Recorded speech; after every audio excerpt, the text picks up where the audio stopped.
How's it going, guys? I apologize for the poor internet connection here. I'm going to make this relatively short. I was watching a video not long ago of, Sephardic Jews in Israel sitting at a Shiva. Shiva is a Jewish mourning period, and they were sitting in their home. It was a family. You could tell there's, Jews whose families hailed from, Muslim/Arab countries. And, there was a singer there. He was singing a very, very kind of emotional song, and the family was crying and all the rest of it, and it was very difficult to watch. And I just want to say to all of the Sephardic Jews/Mizrahi Jews, I'm going to use the term Sephardic for the purposes of this video, who, most of them in Israel, they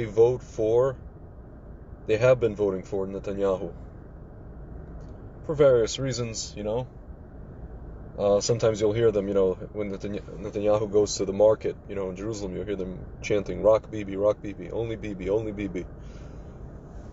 I can't say all of them vote for him. Some of them vote for maybe Ben Gvir, others vote for other people, maybe even the Haredi parties, the Sephardi Haredi parties, but most of them vote for Bibi. And guys, I want to direct this message to you guys who've been voting for Bibi. He's been the prime minister for the better part of the last 14 years, since 2009, with a small, 1.5 year period when he wasn't, when some way, somehow, we got this even crazier coalition of clowns, with Naftali Bennett, and then for a little bit, and then we got Yair Lapid. But for the better part of the last 14 years, guys, Bibi's been the prime minister. We pulled, not we, but our government pulled Jews out of their homes in Gush Katif in 2005. I don't have to tell you the history. Since then, we've been getting rockets nonstop from Hamas.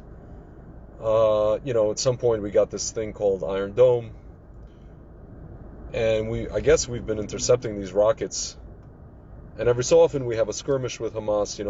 We got a soldier that was kidnapped, Gilad Shalit, who, by the way, was exchanged for 1,027 of these orcs by Bibi. Some of them, were killed. Some of them went back to terror. One of them was Yahya Sinwar, one of the leaders of Hamas.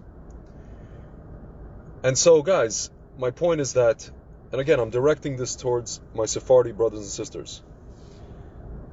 My point is that, guys, you've been voting for this person for the better part of 14 years. And he hasn't solved the problem. Some of you guys may be listening to this video and saying, come on, Tzvi, we're supposed to have unity at a time like this. We're not supposed to have, we can talk about this later. Guys, I'm here to tell you, I'm happy to have unity with you. I'm happy to have unity with my right-wing brothers and sisters, my left-wing brothers and sisters, who vote differently and believe different things, believe in different things than I do. With Sephardim, with Ashkenazim, religious, not religious, I'm happy to have unity with everybody. But what I won't do is accept or excuse people who have the power to, who have had the power for the last 14 years, to protect my brothers and sisters in Israel, and I include myself in this because I'm a citizen of Israel, and I've been living there on and off for the past over the last however many years, 13 years. And so I won't accept that, especially a person who runs on that platform. He's not running on the platform of economics or anything else, really. He's running primarily on a platform of, I'm Mr. Security. I keep the people secure.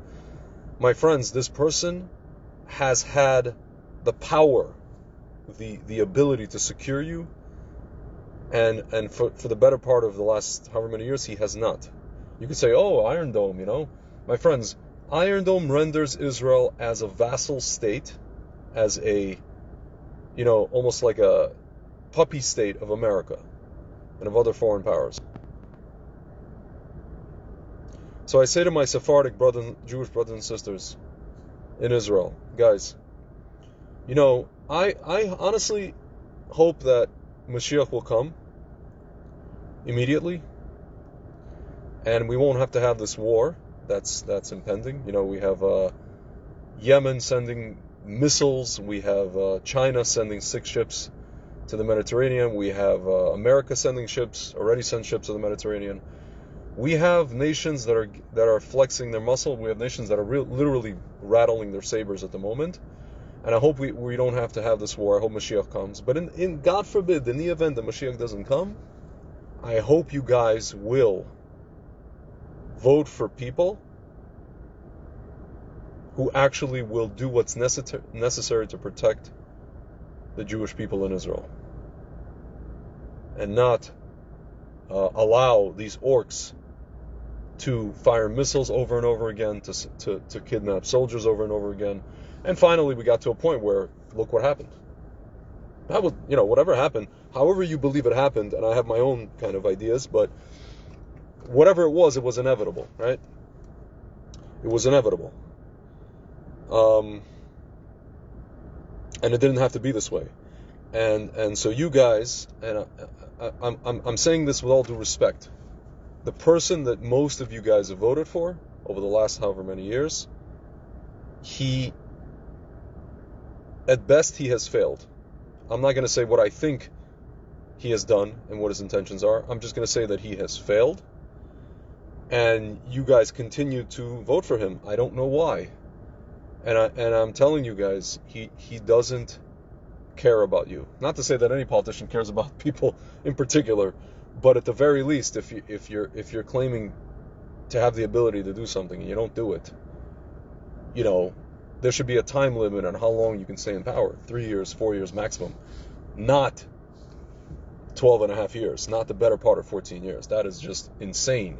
That is, if you're voting for such a person, maybe, I don't know, God forbid you're suicidal. So guys, again, in the event that, God forbid, Mashiach doesn't arrive soon, like today, like now, and maybe we'll have elections soon, I don't know. And again, this needs to be said now. This needs to be said now. I'm happy to have unity with all my brothers and sisters. I love the soldiers. I love everybody. But the people who have been in power for the last 14 years have been answering to not the people of Israel. They've been answering to other entities. I'm not going to get into this, who they've been answering to in this video. I wanted to keep it relatively short. But I just want to tell you guys, my Sephardic, and anybody else really who voted for Bibi in the last few years, but my Sephardic brothers and sisters in Israel and around the world, really,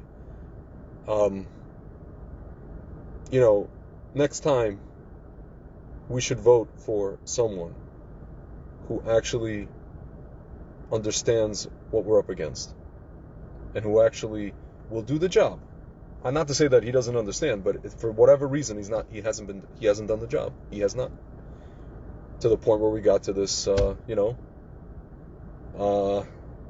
our people have been turned into, it's something that, a slaughterhouse, really. They've been shefted. And, we're not talking about kosher food here. Anyway, guys, that's all I wanted to say, and, without Hashem, everybody should be safe, and, hopefully this whole thing will be solved sooner than later with as least amount of casualties as possible, and I really hope Mashiach comes, because things are heating up, and anyway, guys, I'll talk to you soon.